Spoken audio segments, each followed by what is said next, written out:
Blog Talk Radio. Hello, everyone. Good morning. This is Lori Smith. This is One Child Abuse Survivor to Another Restoration, and I'm glad to be here. It is 6:30 in the morning. It's August 18th, Thursday, and I hope you're having a good morning so far. I'm just drinking coffee, trying to wake up. Woke up with a bit of a headache this morning. Not necessarily a good way to wake up, but that's the way she goes. I'm glad to be here to do these shows and just continuing on in my healing journey here. And hopefully you're getting something out of these as well and finding some of the information helpful. So we're going to just get right into this. Just want to look at the morning reflection. How am I doing on my healing journey? How am I, any particular things I need to work on? How am I feeling? How are we feeling? Feel good this morning. Not bad. Just a bit of a headache, but otherwise I feel pretty good. And winding my way to the weekend. So I enjoy the weekend. So looking forward to that. And feeling pretty good this morning, I guess. A safety checklist. You need to do a safety checklist to make sure you're safe enough to be listening to my shows. You know, I'm talking about abuse and adult survivor issues, and if you just need to make sure that you're safe enough, really far enough along in your healing journey to listen to something like this. If you're not sure, you can get a safety checklist. Actually, it's like a 60-page or something, close to 60 pages of safety first information from the ASCA Survivor to Thriver manual. That's found on their website, and it's free. You can just go there and download it. And so make sure you're safe enough before you listen to anything like this. If you're a survivor of abuse, just to make sure you're not going to harm yourself or hurt someone else or go backwards in your healing journey, right? No one wants that, and so you want to be safe when you're listening to my show or any show like this, actually. And so we'll get right into this. We're looking at the HAVOCA, HAVOCA, HAVOCA, the victim to survivor to thriver info, which I think is very, very cool. There's a few more here that we're going to look at. This morning's is, this morning's is the victim believes that everyone else is better, stronger, less damaged. The survivor comes out of hiding to hear others and have compassion for them, and eventually self. And the thriver lives with an open heart for self and others. And so I say I'm probably somewhere in between survivor and thriver. The victim believes everyone else is better, stronger, less damaged. Maybe not everybody is in that position, but in that situation, but not all survivors of abuse might do that. But there are a lot of people, probably a lot of survivors who in their lifetime at some point have believed that, everyone else is better, stronger, and less damaged. That's a possibility. I know that I've always had a bit of a low, I don't know if you want to call it self-esteem or whatever, just a feeling of that I don't really match up with everybody else, I'm kind of not as worthy or not as good or not as this or not as that because of the abuse that I suffered as a child, but I'm definitely not in the victim mode now. The survivor comes out of hiding to hear others and have compassion for them and eventually self, right? I'm probably in between the survivor and the thriver on that one. And the thriver lives with an open heart for self and others. And I think, it does take time, right? These things take time. This healing journey of mine has taken, since May 22nd, 2007. So, we're looking at nine years, So May 22nd, 2017 will be 10 years for me on my healing journey. It's taken me this long, obviously, to get where I am today. So, it does take time, and, nothing happens overnight. Nothing happens for me overnight. I really had to work at this to realize, no, I do count. I do matter, and my needs are just as important as anybody else's, but I do care about others, and I'm learning to care about myself, and, just trying to change these old behaviors and these old ways of thinking and these old belief systems that I had from being abused as a child. So it's very important. I think this is interesting to take a look at. So that was this morning's. And we'll look at HAVOCA, guilt and shame. We'll finish the first part of that article. They're just talking about, it's again trust. It's like the legacy of child abuse is a distortion of a child's trust, their judgment, their relationships, and their love. They said, but it's a cycle that's breakable. You can get that information from the guilt and shame tab. It's on HAVOCA, It's Help for Adult Victims of Child Abuse, havoca.org. If you go to Information for Survivors, there's a little tab there that says Guilt and Shame, and there's a little page of information there. And they're saying that by understanding the events which led to the abuse and the web of guilt created for you by the abuser, you can begin to relinquish the burden of guilt, shame, and confusion that you've carried for so long. And so we were looking at this yesterday morning, that we might have taken on the guilt or the burden of guilt just because we had needs as children. Basically, what they were saying. Children really have to assert themselves to get the attention that they need, to get the affection that they need. And so as adults, we may feel that, why did we keep going back for more, sort of thing, right? They said such a child will ask themselves time and time again why they went back for more, not understanding that to them needing and receiving love and affection was inseparable from receiving abuse. So we were looking at that yesterday. They said secondly, they're talking about child sexual abuse here. But I think this kind of really more is not uncommon to people who didn't survive child sexual abuse, but maybe just survived other types of child abuse, right, or neglect, right? But I'll just read from their page. They said, secondly, the child sex abuser is no quote unquote poor lost soul with quote unrequited needs and who quote cannot help themselves, right? So what they're saying is secondly, the child sex abuser is no poor lost soul with unrequited needs and who cannot help themselves. Because so many times people say, oh, well, poor so-and-so who is the abuser in the situation. And I think that kind of goes for not just for child sexual abuse, but any type of abuse. People often look at the abusers with compassion and with they try to be compassionate, and say, oh, well, they were just sick, or they were just, like they're saying here, a poor lost soul, or they just had unrequited needs, or they just couldn't help themselves, right? And I've heard this before, even in my own family. And I've even kind of made those comments myself. Many times survivors will do that because it's a way of smoothing over the abuses, to make it seem like it wasn't so bad, sort of thing. Then I started looking at the reality of what it was, and the abusers are no poor lost souls. They make choices, right? They said rather such people are very clever. So they're talking about abusers here. Such people are very clever, cunning, patient individuals who know fully and precisely how unacceptable and damaging their behavior is. They have a big exclamation point after that. So this is very true. People don't realize this sort of thing, but I did. If you want to go back, I haven't really labeled my shows here, but I did on my website, Born in Hell, and that website I've actually categorized all of my shows here that I've done on Blog Talk Radio, 1,100 and some shows, and put what they are. Wrote comments about what the show is about, and I did many shows looking at really the issue that I guess the topics would have been, that abusers really, abuse is a choice, right? And abusers are just making very, very, very, very bad choices, poor choices in how they're dealing with people, whether it's another adult or a child, right? They're not poor lost souls. They're not these poor people that just can't help themselves, right?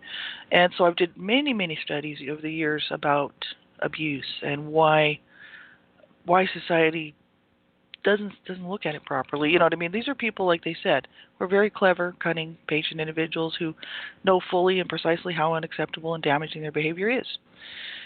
So they said, long before a child becomes aware of the wrong to which it is being subjected, the child, right, a careful grooming program will have commenced. Now, this isn't always the case, but it is a lot of the case. They said, playing upon the child's need for affection, the abuser will have responded with, in themselves, innocent gestures, such as cuddling, different things like that. And they said by the time these gestures become more blatant, they may well be rewarding them with presents, right, emphasizing the specialness of the secret that they share, that the child and them share, right? So this is to do with child sexual abuse, but, abusers really, people who abuse generally, just looking at my own situation with my own parents, they were very manipulative as well. They would never Now, I didn't have that issue where my parents would abuse children and then apologize and say, "Oh, we're sorry, we love you, we'll never do it again," sort of thing, like you might see in a domestic violence cycle. They weren't like that. They were just straight abusers, but they did do a lot of manipulation and play a lot of mind games, and they knew what they were doing. They were fully aware of what they were doing, and in the end, as aging senior adults, these abuser parents of mine were still playing the manipulation game, and they knew what they were doing. So it says that the responsibility for abusing a child lies wholly with the abuser. So, as far as guilt and shame goes, right?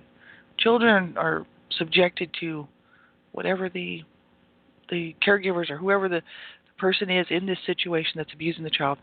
And there's really, it's not their fault. There's nothing that we could have done or that we didn't do or that we should have done or should have behaved a certain way, or if I wouldn't have done this or if I wouldn't have done that. The responsibility for abusing a child, like they said here, lies wholly with the abuser. So guilt and shame, so many people do take that on. I've talked to many survivors who really did take on the guilt, the saying, well, if I hadn't been such a bad kid, this wouldn't happen, or if I wouldn't have been this or that, this wouldn't have happened. And that's just not true.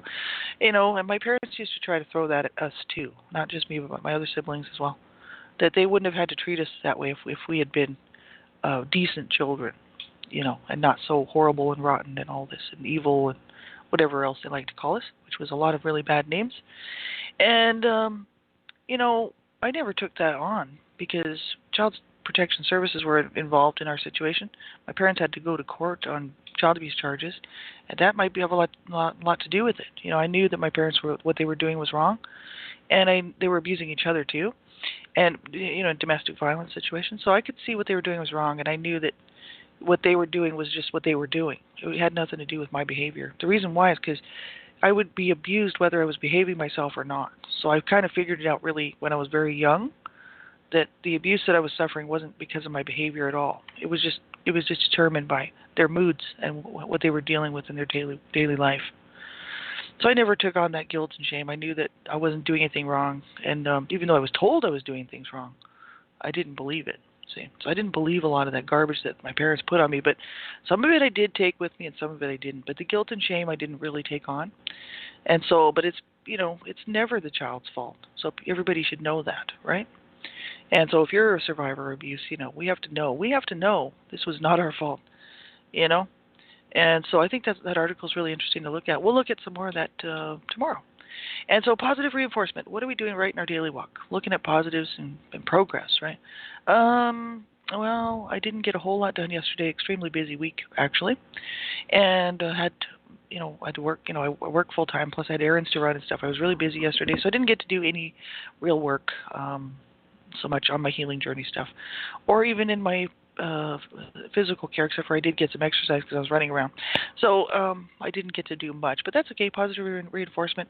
I'm still on my journey, still working through, getting up every day, trying to take care of things. I think that's very important. That's why I'm doing this show. It holds me accountable.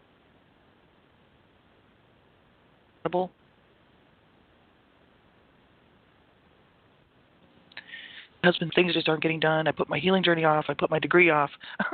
I just have 1 year to go to finish my degree, and I would have been done last year, but I keep putting it off. I put it off for about 2 years, and so I just, I'm trying to hold myself accountable here to do these things, to continue on in my healing journey. Very, very important.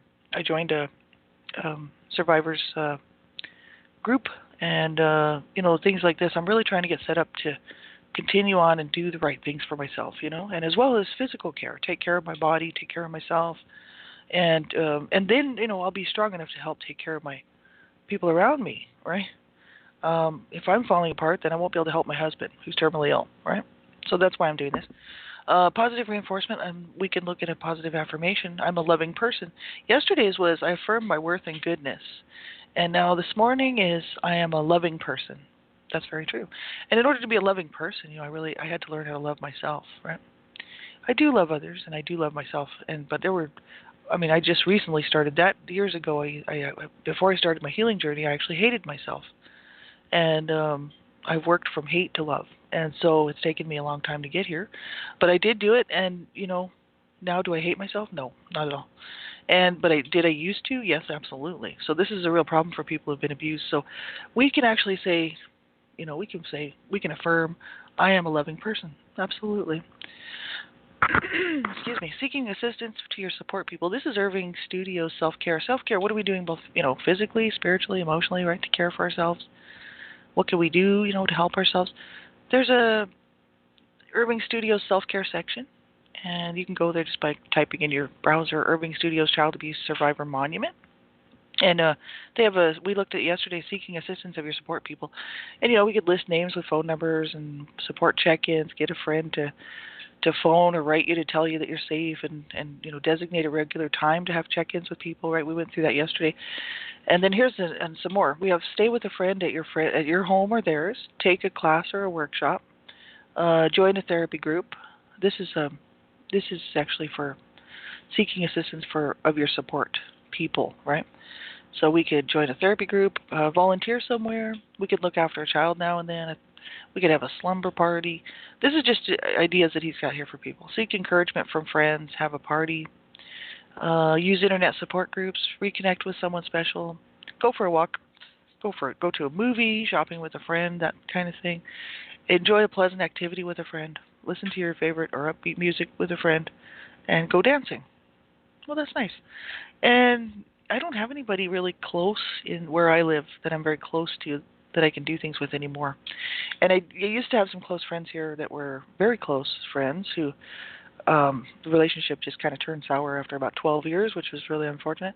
And then other friends, because my husband's terminally ill, just kind of blew me off. They don't want to be around the situation because my husband's very sick and quite often he's in the hospital, and they just don't want to be around that. So they just for whatever reason, they can't handle my husband's illness, which is really bizarre because I can and he can. We're perfectly fine. We're okay with it. So that's how a lot of people are. It's maybe just too, I don't know, maybe it's just too hard for them. So that's all right. But I've been blown off by most people in my life, so I don't have anybody close here to do things with like that. I don't even really try to connect with people because my husband's situation is so really I need to be here for him. Like I can't really leave him too long on his own. He can't do much for himself. So, I find it hard to make friends. And even besides that point, I find it hard and difficult to make friends because of my adult survivor issues, you know what I mean?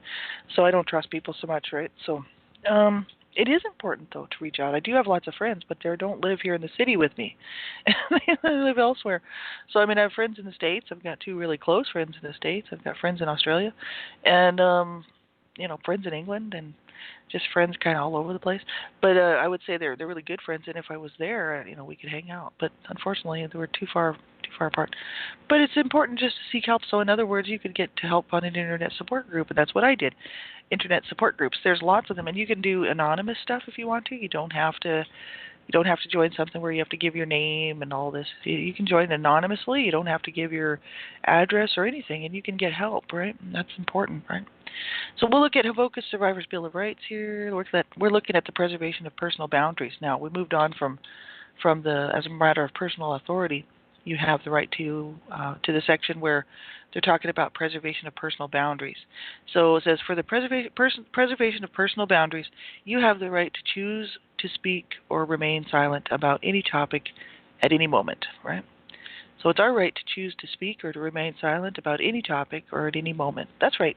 That's our right. We can make that decision whether we want to speak about something or whether we don't, and about any topic at any time. So people, we need to know that people cannot force us or try to talk us into talking about things that we don't want to talk about. We can remain silent if we want to, or we can speak about things. That is our right, absolutely. I like these. These are very important to look at because so many times survivors of abuse, don't realize that they do have rights, and they do need to set boundaries because our boundaries, like, being abused as a child, the boundaries were not mine. They were set up by my abusers. And so I didn't have any boundaries because my abusers just did what they wanted to me and to my body, right? And so I didn't set any boundaries really until I got older, and then I shut everything down and I shut people out, and I and I wanted to take my life, right? And so absolutely horrific. And so my personal boundaries was a wall, basically, and nobody gets in, nobody gets through. But then, of course, that means no love, no care, no, no nothing, right?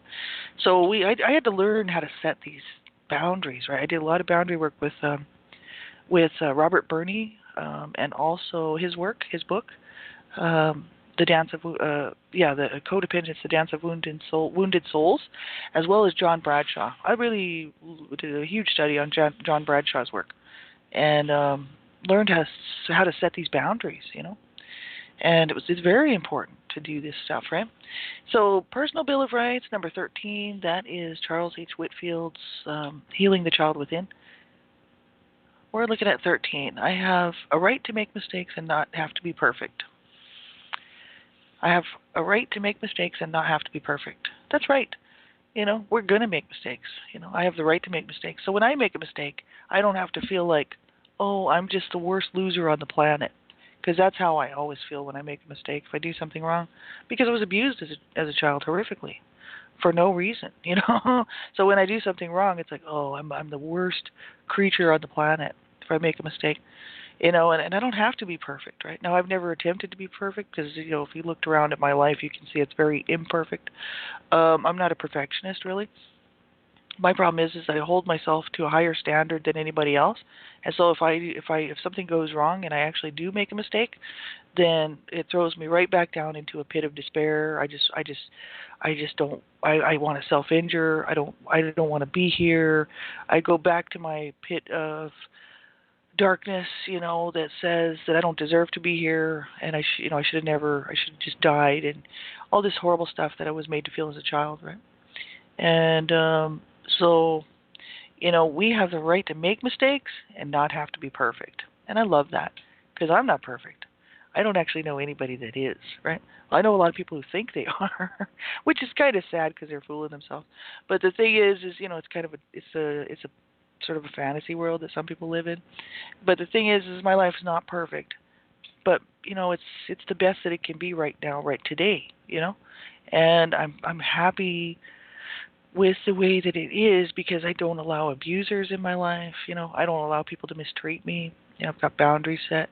I've got a loving relationship with my husband, which is wonderful, very, very secure, loving relationship there, which did teach me a lot of things about love and care and boundaries and things like this. So, am I happy? Absolutely. Because I don't allow abuse in my life anymore. I don't allow people to mistreat me. The only issue now is that I need to work on how I treat myself because of the abuse, right? So I need to be good to myself, and take care of myself and learn. That's why I'm doing these shows, right? But I don't have to be perfect, to try to please somebody or even to try to make a good show of it, right? That's why I don't try to be perfect, because I don't believe there's anybody on the planet who is perfect, right? And I do have the right to make mistakes just like everybody else, And I've had people come down on me so hard for mistakes as an adult, And that's why when I do make a mistake, I just panic because I'm like, oh my God, I'm not allowed to make mistakes. Everybody else can, right? Sort of that's the way it always seems in my life. People are allowed to make mistakes, but not me, right? And that's the way it was for me as a child. That's the way it is for me as an adult too. But now I put my foot down and I'm like, I'm not perfect. I do make mistakes, and I make mistakes just like everybody else. So if you want to come down on me just as hard as everybody else, that's fine, but no harder because I'm just like everybody else. You know what I mean? So we need to be very, very good to ourselves. You know what I mean? And Havoka has an affirmation section too, getting started affirmations. It says, I'm efficient in everything that I do. I'm efficient in everything that I do. Actually, I'm not efficient in everything that I do, but I really try. I try to be efficient in everything that I do, but I know that, I'm not perfect. But at least I do try. I think as long as we try, that's good. We just try to do the best we can, right? Not put too much pressure on ourselves. I think sometimes people put way too much pressure on themselves to succeed, it's that whole idea that I could have the perfect life, if I would just overcome, and if I just overcome and just, succeed, my life will be so perfect, and there's no such thing because as soon as you overcome one hurdle, there'll be another one there. and then you overcome that one and you're feeling great, strong, top of the world, and then there's another one there, right? And something will come along to mess things up, right? And that is life, right? And so, I just do the best I can every day because at the end of the day, at least I can say, well, at least I tried, did the best I could. And that's about all I can do, right? So, am I efficient in everything that I do? Well, I do try. That's about all I can say about that. Coping mechanisms, we're looking at Michael C. Irving's daily, weekly activities to take care of ourselves. It's to create and use personalized coping lists from his website. So he's got some info here. He was saying that the trauma he experienced as a child was terrible, and he's an abuse survivor too. So he says the vulnerability and the sensitivity that those tragedies created in you is very real. And he says all people have to manage their feelings and life stresses. But as a survivor of trauma, you have to work at it harder than many others, right? So it's far easier to gain control of a bad feeling before it spirals into despair and full-blown crisis. We looked at that yesterday. So he's got a list here of what we can do. He says referring to a daily, weekly activities to take care of yourself and stay healthy list, right? Which is kind of what I'm doing with this show, right? It's a good way to make sure that you're staying on top of things. So he says looking at your regular activity list. Also as a means of having an emotional thermometer. Skipping activities such as eating regular meals, doing exercise, taking time for leisure can be a sign that you're being triggered, right? Or there's some stressful issue under the surface there. Basically, that's what he's saying. So he says we can make these lists, right? And so list number 1, these are just ideas. Like he says, you have to make your own personalized list, but these are ideas, right? He says list number 1, make yourself a list of daily, weekly activities to take care of yourself. I've kind of been doing that, sort of working on it. But I don't have to write things down, like have a shower and stuff like that. But this is very important, and I actually used to do this when I started my healing journey because I came from a place of such a pit of despair that I needed to write everything down.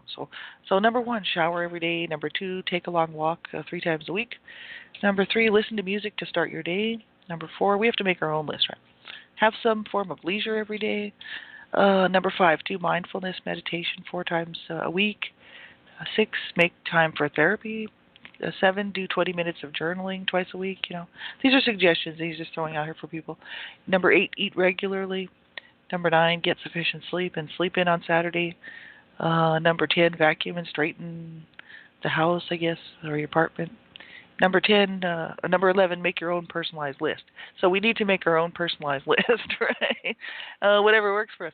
So I think that's interesting. And Brainy quote, we have a Brainy quote. We have a quote from Carol Burnett. She says, "Only I can change my life. No one can do it for me." And I realized that a long time ago, that if I was going to make progress on my healing journey, there was really nobody who could do it for me. I was going to have to do the work, right? So I like what she says there. Only I can change my life. No one can do it for me. Carol Burnett. That's from BradyQuote.com. And I want to look at Meditation Gallery. This is Irving Studios Meditation Gallery. Quilt Squares, Meditation on Trust. And we will look at that. They said, this is from Michael C. Irving, Child Abuse Survivor Monument.